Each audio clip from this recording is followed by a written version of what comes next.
Or In a world where two men with nothing better to do start a podcast discussing the pop topics of today, tomorrow, but mostly yesterday.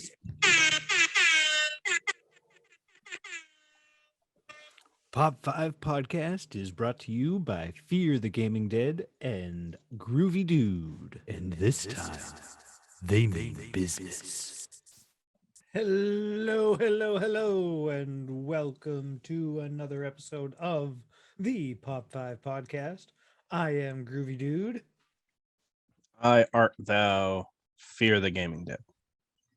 And we are here this Monday, the 24th of May, to discuss the topic of the week. And if you were here last week, which I hope you were, we really appreciate it and hope that you were, then you know what this week's topic is. You also know what this week's topic is because it says it in the title, and you obviously clicked on it or tapped it when you opened it up. So you know that today's top 5 Pokemon. This is something I wasn't sure how soon we were going to get into because I knew it was going to be something it's something that's definitely popular right now, something that is in the news, in the world everywhere, and just definitely on everyone's mind. Really, it's hard to miss Pokemon these days. What do you think? Oh yeah. And top Pokemon is a highly debated subject, which is why this is a good one. And keep in mind, we don't go based on stats or based on like who's gonna be the strongest one or anything like that, or at least I didn't anyway. I based it purely on pretty much nostalgia and my personal feelings towards them. Yeah, see, I went with 3 I usually like to take to the final 4 with me, and then 2 that I think are probably some of the most badass, goddamn fucking awesome Pokemon There you ever. go.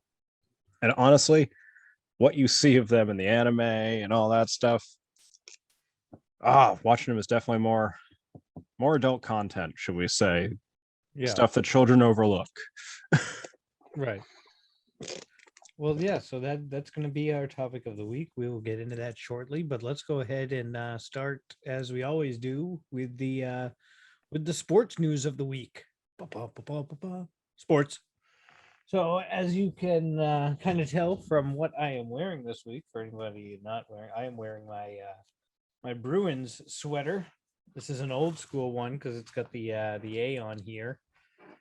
And For those of you unable to watch through audio, he is presenting his jersey. I'm showing my stitched Bergeron sweater from a few years ago because, yeah, like I said, it's got the A on here instead of the C. She is now the captain because the Bruins just beat their former captain from the Washington Capitals, Zdeno Chara. They won the series 4-1. They won the final game 4-2. Bergeron scored 2 goals in the final game. Pasternak scored a beauty of a goal to get the goals going in the second, and yeah, they really didn't look back from there. I'm excited that they have some time off. They can recover. Hopefully, Kevin Miller can get back after that cheap shot he took from Orlov. That piece of crap. Not too much time though. Often you can lose your hot hand in hockey with too much of a break. I'm really not worried about that with the condensed schedule this year. They played a lot of games in a short amount of time, so I'm not worried about rust right now. I think rest is more important than anything at this point of the season. Plus, I got we'll see after it turns out. that up here, but yeah, I mean that's just what I think. You always have that question of rust versus rest, but so yeah, they're moving on to the second round. It will be against either the Islanders or the Penguins, who, when last I checked, they were tied 2-2 in the series. So hopefully they go 7. Let's see. the Celtics, they played their play-in game last week, which they were able to win. They beat the Washington Wizards, which was kind of surprising. It did take Jason Tatum scoring 50, which Kids got was, hot, man. The kids got hot. man, he really put them on his back and carried them through that game. It's exciting to see what he can do, but I just don't think he has enough to do it against the Nets. The Nets are just too stacked.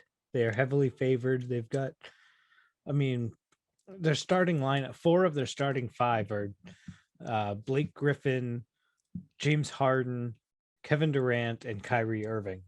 So That's one of those things I hate about basketball is you get one team that happens to have all the money that year. They go for the big three and they dominate for the next 5 or 6 years. Hey, so I like football. One don't, injury sends a whole team to hell. see, I used to have an issue with it until I looked at it in the light of the players, or in the eyes of the players. The players want to play together. So they're doing what they can to get together and play together. And instead of the owners holding all the cards, the players do. And yeah, it sucks. It's not happening for the Celtics, but See, that's the thing is you got teams now that bring up these young guys that end up great.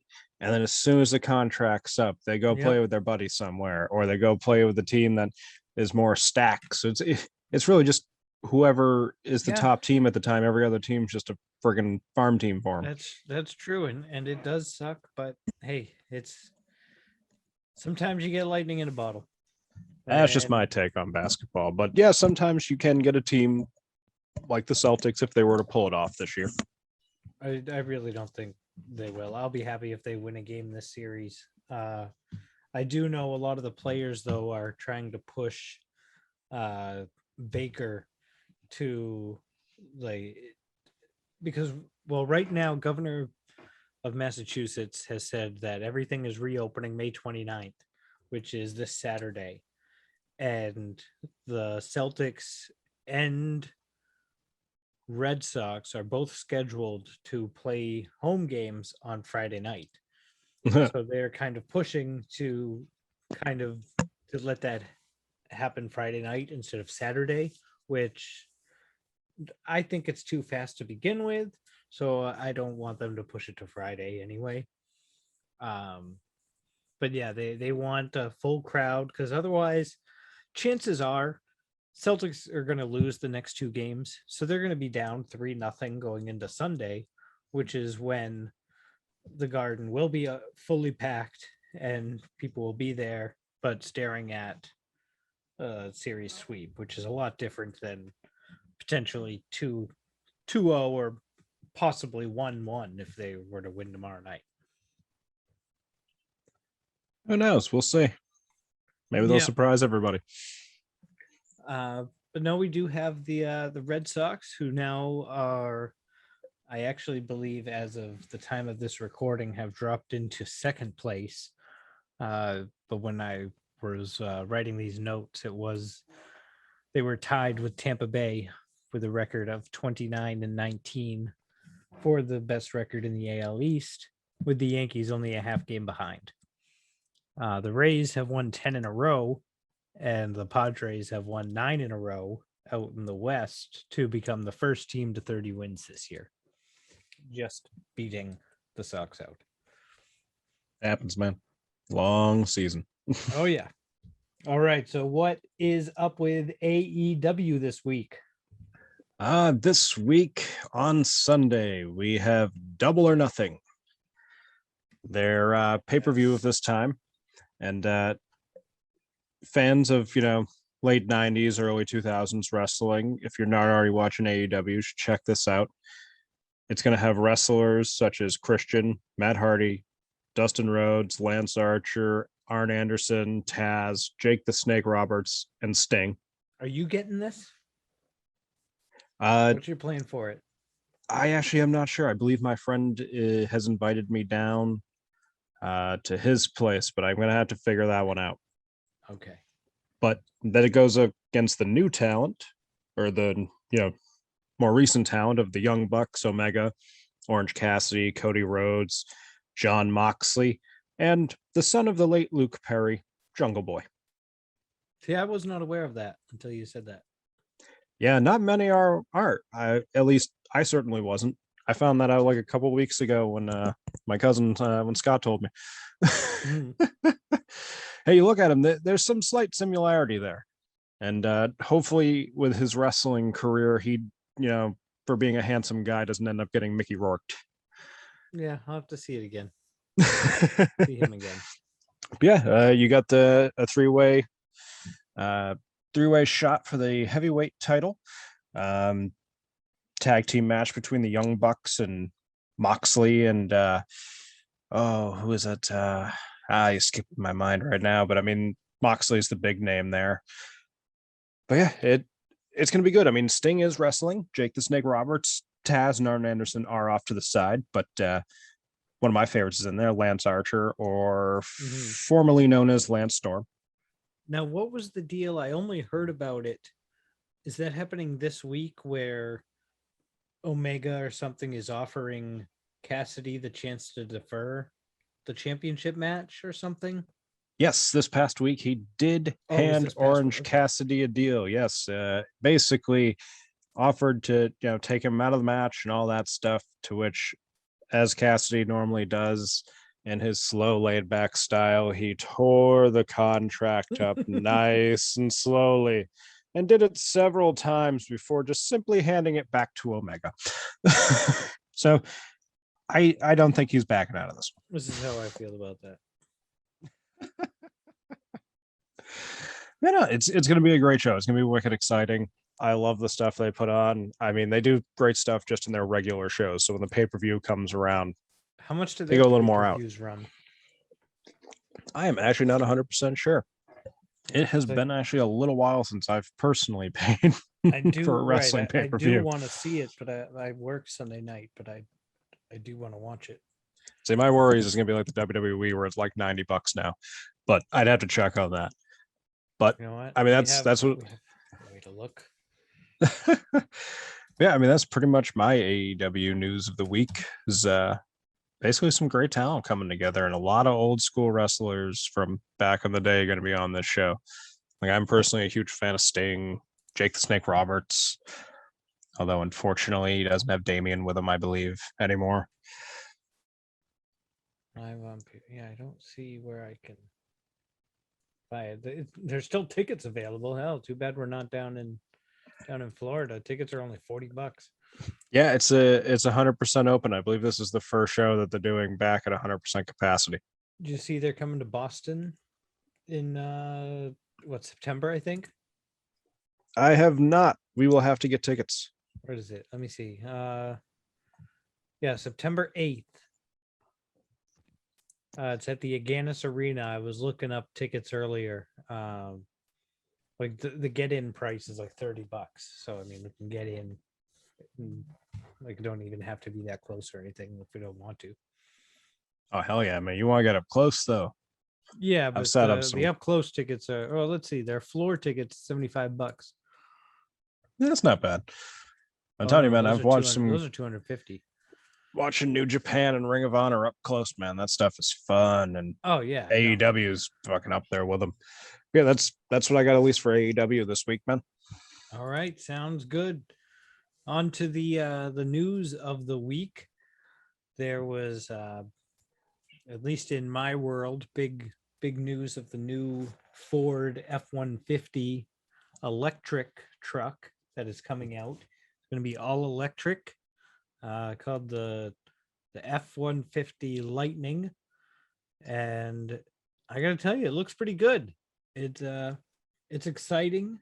If anything is gonna get this country excited about electric cars, it should be this. Yes, you can see why they gave it the name Lightning instead of some of the other names that other cars have been given. Right, for being partly electric. Is there's definitely an attempt to sell here. Yeah, and I believe it was it was Wednesday.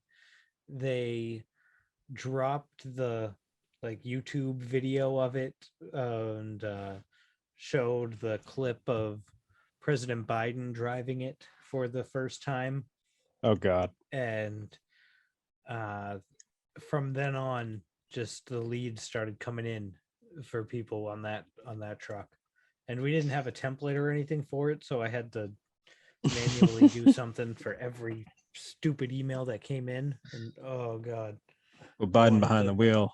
I I wonder how wanted to many. punch my laptop. I'm assuming not a lot of these leads came from the South if they had Biden driving it. No, actually, there were. Well, actually, I mean Georgia, but Georgia's changing. Actually, no, this is Louisiana. Louisiana, I don't know about Louisiana, but anyway, Oh, on to hold on. what do you got? I got the D&D tip of the week. Well, no, I've still got more news. News. Okay, go ahead. Go Yeah. ahead. Before we get to that, that's its own section. I thought you were done with the news, man. That's my bad. I don't have much for this week, so Oh go no, on. there's a lot going on this week. There's a local store, one that is very near and dear to both of us, and we've spent countless hours in this place back when it was in its old location, right next to the old pet store. It was open till midnight, and we would go there after bowling a lot of the time. We were on a bowling league Monday nights that would get off maybe around 8:30, 9 o'clock. We'd just go hang out at this store, look around at the movies for a couple hours, look at the music selection. This place is called Boo Moose Records. And they always came off as this hip indie uh, local shop that was the cool place to be, that people waited for months or even years to get callbacks to potentially work at this place. And The you went in strawberries of there, our time. right? It was cooler than that, because Strawberries was its own, like, was a big corporation, and we didn't think that this was our own independent shop that we would go to, feel cool about going to. They always had great music playing over the systems. Because the employees got And to choose it. right. And we come to find out this last week, Thursday night, that they fire everybody at the Salem store, the one that we would always go to, via email that Thursday night. No warning. All of them. All of them, the entire store, because the store was complaining about the uh, the updating change of the mask mandate that corporation is going through, and had begun talks of a potential walkout if they did not change this. So potentially unionizing. And there are protection laws that prevent companies from firing people for that purpose. So I hope that there are not just public relations issues involving all of this. I hope that there are legal ramifications, and that the company is brought to its knees, because from everything I hear from former employees who I trust the employees more than the ownership in most cases. And Easy to do. right, they consistently, every single one of them, say that it's been a terrible place to work, that the customer base is abusive, which sucks to hear because I'm one of those customers, and Yeah, I but hate doesn't mean that you're one of people the are like abusive that. one. I know that, but I hate that people are like that. How can you be abusive when you can buy a DVD for $3? Buy a I know. CD for $2. Because people get mad about the trade-in values and stuff like that, and it's like, well, you're buying it for $2. How much you think we're going to give you for it? Seriously, you get mad at them. Go to goddamn GameStop. Exactly. Still got freaking more money. It's just very upsetting. But my new pre-owned car that I got, the first bumper sticker I put on it was the pre-owned bumper sticker from Bull Moose. I was one of that one. No, I Yep. don't. Took it right off. Hey, man. Very, very upsetting. And of course, we've got old Marjorie Taylor Greene spreading her lies, intimidating members of Congress, just being a batshit crazy person that I'm sick and tired of hearing about. And I'm sorry I even mentioned her name. So moving on, D&D tip of the week. Let's hear it. Execute Order 66. Actually, I have a really good idea for a tip to use that for later. Okay, well, anyway, for this week, the D&D tip of the week is role-playing. Now, role-playing is a big part of D&D, and also one of the most intimidating part to new players. Am I right? Yes. I mean, you did plays and stuff, so you might have been a little more comfortable, but I was very nervous about role-playing at first. But to really... been doing this a little while. Yeah, you have been.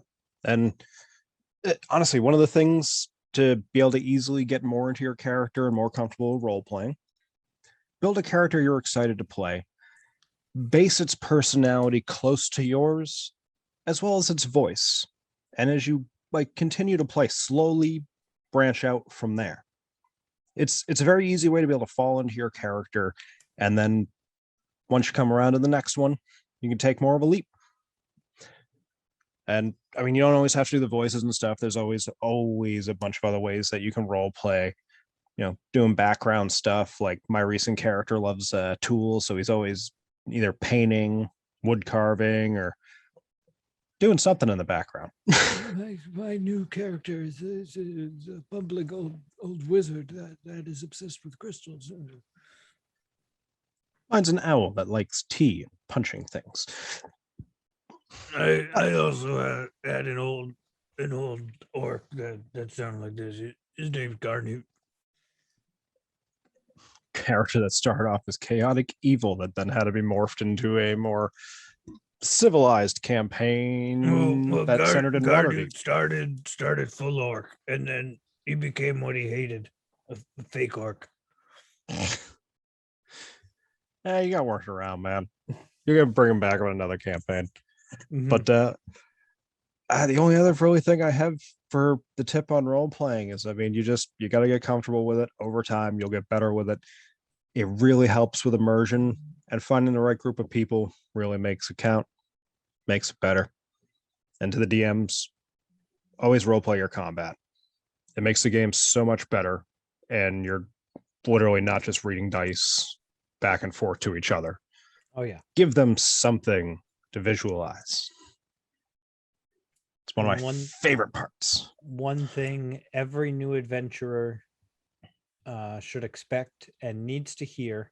Death awaits you all with nasty, big, pointy teeth. Well, when my DMing style is based off realism, like, Robert Kirkman, death is inevitable. No, I mean, I've only killed off 2 characters. One's been back. No, 3. Fuck. God damn it. I've killed off 3 of them now. I hate killing off characters, but it just friggin' happens. It happens. But that's why as the DM, I mean, if you're going to be like that, you got to tell them, like, I understand this is a fantasy world, but I mean, you're not that high a level. You go into some place that's not meant for you. I'm not holding back. And that's how you end up crashing a nautiloid into a city. Oh, I get it. I get it. All right. Are we ready to go on to the topic of the week? I believe I am ready. All right. In that case, You jackass! whoop, sorry, that's the wrong sound there. I did not mean to play that one. And my drum was off beat. All right. Top 5 Pokemon, the exciting list we have all been waiting for. We're going to go ahead and kick this off with number 5, Fear the Gaming Dead. Let's hear your number 5 this week. My number 5, the Pokemon that can do it all, Eevee. I mean, Eevee. Yep. I mean, you catch this Pokemon, it's normal. Other than that, doesn't seem too friggin' over the top. Doesn't seem all that great. But this Pokemon can literally do it all. I mean, you could make an entire team out of EVs and have a different type of each one. What are there? Eight? It has Eight different it- evolutions? There is currently 8. Yes, you have Vaporeon, Jolteon, Flareon, Espeon, Umbreon, Leafeon, Glaceon, and Sylveon. Aren't they They've added more trying to types get to Pokemon. what they want them to make a ghost one or something? Is that what I'm hearing? But then they feel like they'd have to kill an Eevee, so they don't really want to do that. I mean, Is there's that what I'm- darker stuff. There's All right. darker stuff in Pokemon, man. But Oh, yeah, I no, they know. have water, electric, fire, psychic, dark, grass, ice, and fairy. So I think really the only thing you're missing is ghost type. And steel, right? There's no steel. That's right. Yes, there is no steel. Okay, so I'm sure steel and Steelion ghost. will be coming out soon. Or is Steelion and isn't a- Ghosteon. Ghost isn't a type. It's dark, isn't it? Right? No, Dark- Ghost is a type. Hold on. Oh, ghost is a type. Okay. I'm trying to think Da-da-da-da-da-da-da-da-da. of energy. I don't think there's ghost energy, is there though? Uh, In the Pokemon cards? Marowak is a fire ghost type Pokemon.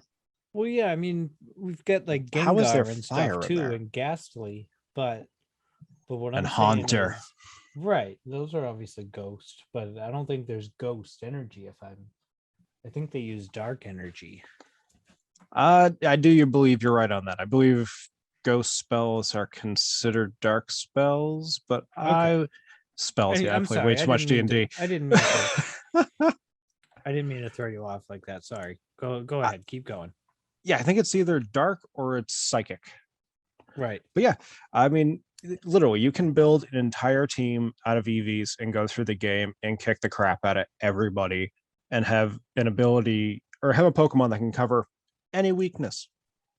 I love this Pokemon, preferably the Jolteon version, just because I love the fact that it looks like a fucking. Honestly, I can't even. Yeah, I've got a Jolteon I'm looking at it here. right now, and I don't even know what animal I'd compare it as, but I love the Jolteon. There you go. That one is the best looking one in my opinion. But Kind of like that is Umbreon. Vaporeon Umbreon? too. Umbreon's pretty good. I always liked which one was it? Flareon always looked cool, but I mean I'm partial to the original Yeah, Gen you like 1. red too. Yeah. Red and black, two best colors, man. Yeah. You mix Umbreon and Flareon, you got my probably favorite Pokemon. But that's my number 5. Nice. Very nice.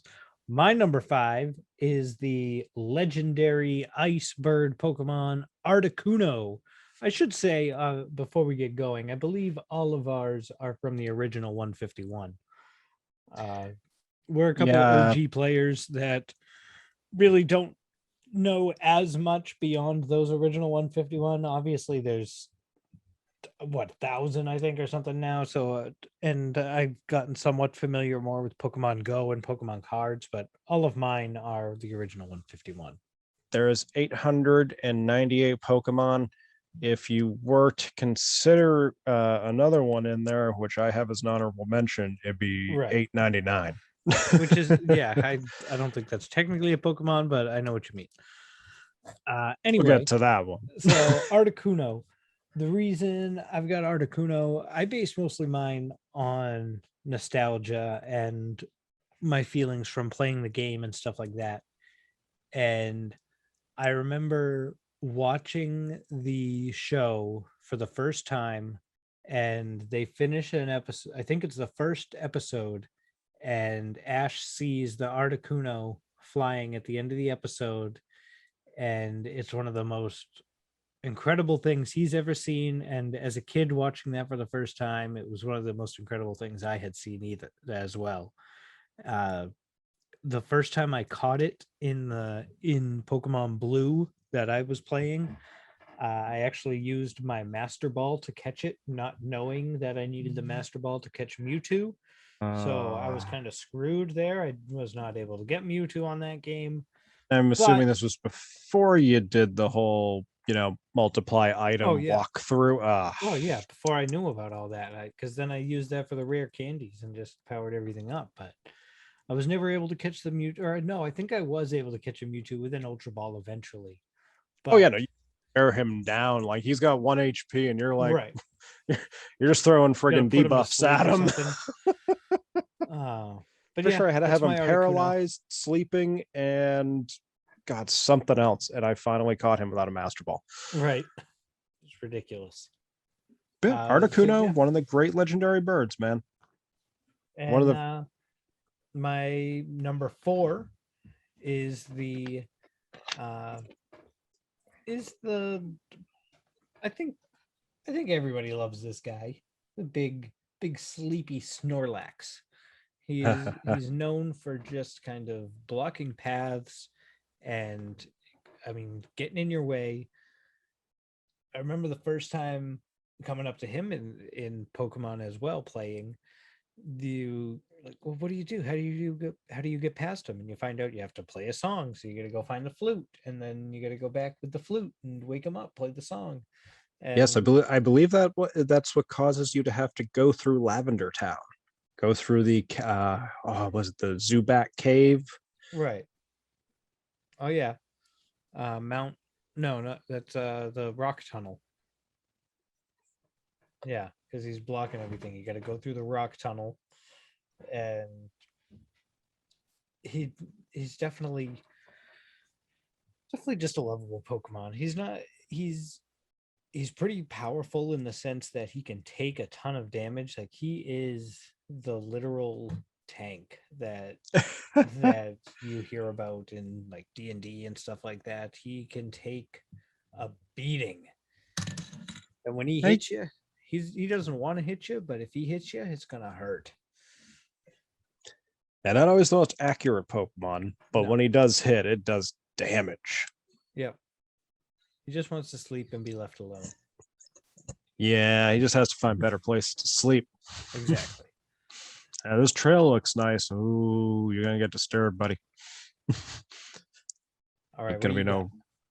Oh, my number 4 is it's from one of my favorite episodes ever from the Pokemon series, which made me fall in love with in the game, and that is Abracadabra, Alakazam.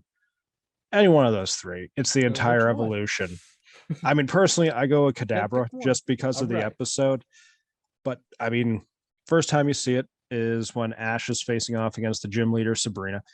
Her Abra evolves into the Kadabra, which beats the hell out of her Ash's Pikachu. I mean, it's just a strong psychic His Pokemon. Pikachu just takes such a beating. Yeah, I don't think there's not a lot of times Pikachu wins the first fight. No. But that's the thing. I mean, I don't know. The fact that he always carried the spoon, you always relate psychics to being able to bend the spoon. It's a weird childhood thing, but it was just such a cool Pokemon at the time. I loved catching it. I loved once I caught it. Hated trying to catch it because Abra obviously, boom, throw the ball, miss, teleport. Son of a teleport bitch. away. Oh, I'm pretty sure I used my Master Ball one time because I just got sick of it. right. Like, no, you're not going anywhere. Yeah, it's like, no. Whoop. Very rarely, though, did I ever get Alakazam because I could not find a lot of people with that the cable that you would connect between the Game Boys. Right. Yeah. But I mean, that is my number 4. It's an extremely powerful psychic Pokemon, and I honestly still think one of the best. Yeah. That's my number 4. All right. What's your number 3? My number 3 is another one of the most powerful Pokemon in the game. The only difference is this one starts out as the absolute weakest, potentially most annoying Pokemon, and that Dunsparce? no, the Pokemon that I like is Gyarados. The one that you got to pretty much carry is, Yep. Magikarp. Yep. Which, Yep. if you're lucky, at least in the first few games, you catch your Magikarp near level 10, and then you only got to try to walk it through 10 more levels before you get to Gyarados, which by walk it is literally just first slot in your order, comes out, first move, pull it the hell out, throw something else out there, because all it's going to do is flail, quite literally. So you can do that, or you can drop it off at that Pokemon trainer and just come back and pick them up. Yeah, but it's so goddamn expensive. Yeah, that's true. But it does, I mean, it's worth it, because obviously Gyarados is one of the strongest Pokemon in the game. Eventually, he learns the friggin' move Hyper Beam, as well as Hydro Pump. What else? Twister. I He mean, learns dragon yes, moves. Twister. Oh, yes. Dragon Rage is one of his big moves. That's actually one that you see his first time in anime when Gary kicks That his was- friggin' Magikarp off the boat in annoyance, and was it incredible. returns by evolving into a Gyarados and attacking his ass. Mhm. Never kick a fish when it's down, I remember because that there's always a episode. bigger fish. Oh, that was crap. I almost had Magikarp on my list because of that, like for that reason. Yeah, see, if we had been doing like counting the entire evolution of the Pokemon, that was the only way Right. Magikarp's making mine. Because if we make a thing of worst Pokemon, it would be my number one. Well, there you go. Don't get me All wrong, right. funny as hell when you see it in the anime. Annoying Oh, as yeah. hell when you gotta when you gotta like march those levels up. But yeah, that's my number 3. What do you got?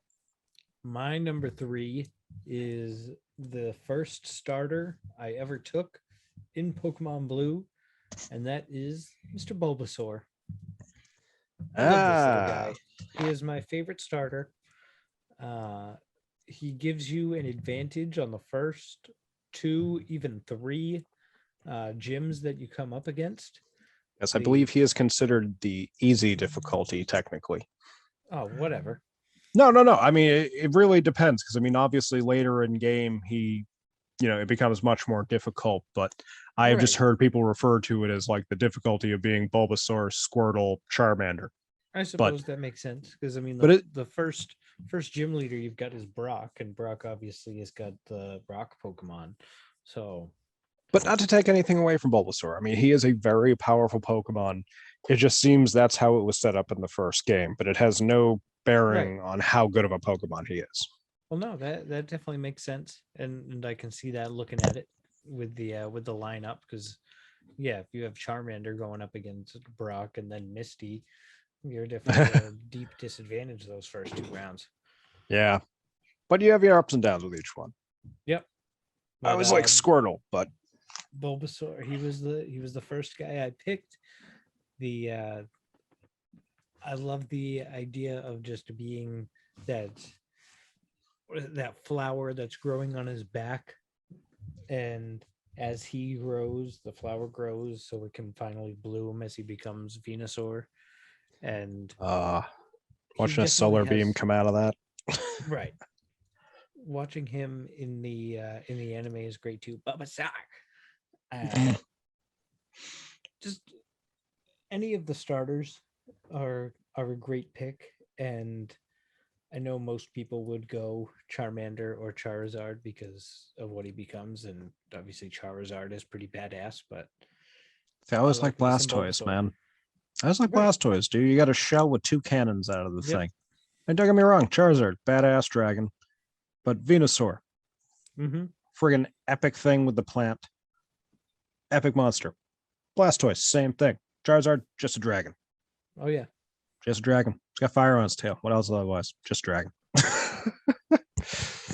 All right, so I'm gonna move on to my number 2. My number 2 is Mew. Mew is somebody I remember from the first movie. I remember going to see the first movie in theaters, and I believe Chunky's was actually the place I saw it for the first time. Did we go together for that? Probably. Oh, I believe we went together at least once. I know I saw that movie in theaters 3 times, I think. Right, and you would get the Mew card when you would go see it in theaters. There was a promo Pokemon card of Mew Right. that you would get. And it came with the ancient writing on it that you actually could not read. Right. But it was cool. It made it look like it was this wicked ancient card, just like how ancient the Pokemon is. I'd give anything to still have that card these days because that card is very valuable. Is it? Oh yeah. Any of the original cards are incredibly valuable now. I actually have think I know anything. where mine is. If you know where any of your cards are, you can make a lot of money. Ooh, I'm gonna have to find that. Holy crap. Yeah, I always held on to that. It was my favorite things, but I'll get back to that later. Well, yeah, it's basically Mew was the all powerful because Mewtwo came along. For some reason, you knew about Mewtwo before you knew about Mew, which was weird. Yeah, see, well, that was the weird thing is like there was all this word about Mew, this hidden Pokemon, but Generation 1, Mew's not technically in the game. Right. I remember hearing all the time about these traveling events that would be like at GameStops or whatever your local game store was, where like you went in and somehow you're able to unlock it. But Because the way it was originally was the original 150 Pokemon, not even 151. And Mewtwo was number 150, and Mew was 151. which is And weird. exactly. Everything that they've done with Pokemon has been weird, but that Ain't was that the how truth? that was the mystery of Mew and how he was all powerful and was able to defeat Mewtwo was really what drew me to him. Yeah, no, I mean, his role in that first movie, that was a great first movie for Mhm. Pokemon. That's mine too. That's your 2. All right. My number 2 comes from potentially one of the, I want to say one of the scariest or most suspenseful anime episodes, and that is the Sword-Armed Scyther. Ah, He- yes. He moves like a ninja, can fly, and can slice you open with a swing of an arm. As a kid, that is scary as hell to be watching as you're just seeing this thing peeking through the grass at everybody. But I love this friggin' thing from the beginning because it is just, I love that. The type of thing that can just be quiet, stealthy, but take you down. Mhm. It is an awesome predator, obviously, and a really fun Pokemon. It was always my favorite one that I wanted to catch each time I played. I know they didn't have evolutions for it in the first one. There's, I know, has one now. Yeah, Sizor, which, considering how hard it's been for me to find trading partners, never actually got. But I've seen him a few times and It's online funny, and stuff.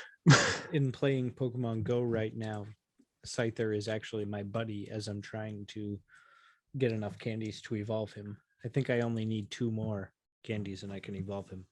Nice. See, I would be the type where I probably wouldn't evolve him. I just love his look too much. There's a challenge I have to complete. So that's why I'm doing it. See, part of me wonders if it was my fascination with Scyther as a kid that led me to watching and enjoying Stormship Troopers so much. Right. That arm thing. I listened to our Starship Troopers podcast the other day. Oh my It was god. fun listening to that again. Okay, that's going to be added to the list. Top 5 worst or top 5 best B movies or best cult classics. We'll get to that. We'll get, yeah. But all right. Yeah. So what's your Flying number 1? bug type. Oof. My number 1 is I'm trying to think of how to put this just because, I mean, when you think of Pokemon, you think of like kids, so on and so forth. And I mean, I know there's a lot of dark theories out there of like, why are there so little adults in the world? Well, maybe there was a major war, and now that's why kids get to go out and train with Pokemon at like the age of 11, where nowadays, age of 11, parents still don't let you out of their sight. Mm-hmm. But this is a Pokemon that still has an extremely dark story, and its name is Cubone.